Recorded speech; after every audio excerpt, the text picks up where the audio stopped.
Welcome back, fight fans. Welcome back. I just have to touch on something basically. Danny Jacobs came out in a recent interview and stated that he's bigger, faster, and sharper than Triple G is. He'll beat Canelo Alvarez. Canelo Alvarez has returned fire and stated that the weight is going to make no difference against Danny Jacobs. That is not going to be a huge factor in who wins or loses this fight. So I just kind of wanted to break down the weight. It's a huge point of contention with the weigh-in and everyone's saying that the rehydration clause, and ultimately I don't think the rehydration clause will be a huge significant difference in this fight. I think the significant difference in the fight will come down to the styles of the two fighters, and the styles are very interesting. So let's first just break down Canelo Alvarez. Canelo Alvarez, as I mentioned, he's 28 years old, entering his prime. He's 5'8" with a 70.5-inch reach.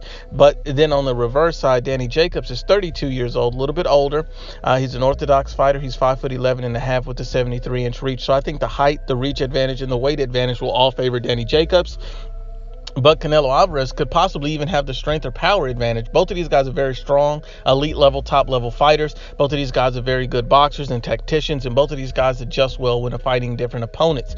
So styles really do make fights. And because of Danny Jacobs, height and reach advantage, that's going to give him certain advantages over Canelo Alvarez.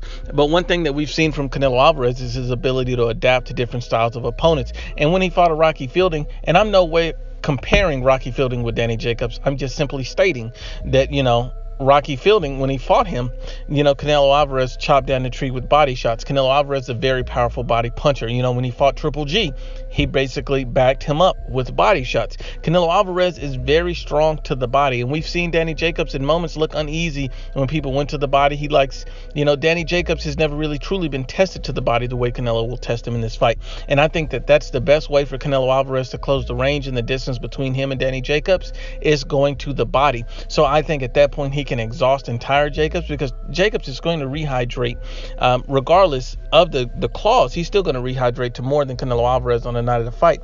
So I think that'll be interesting. I don't think the weight will play a huge significant factor. I think these guys making adjustments will play the factor.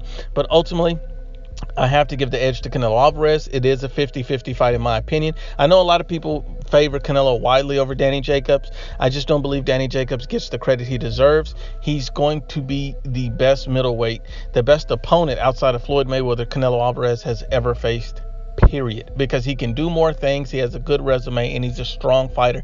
A lot of people argue that Danny Jacobs beat Triple G. This will be a very hard and stern test for Canelo Alvarez. And if you don't have him number one pound for pound, you should, after this fight, should Canelo Alvarez be successful. He's an elite level, top level fighter, and he's fighting a guy that not only weighs more than him, that's not only a naturally bigger fighter than him, but a guy who has a height and reach advantage over him.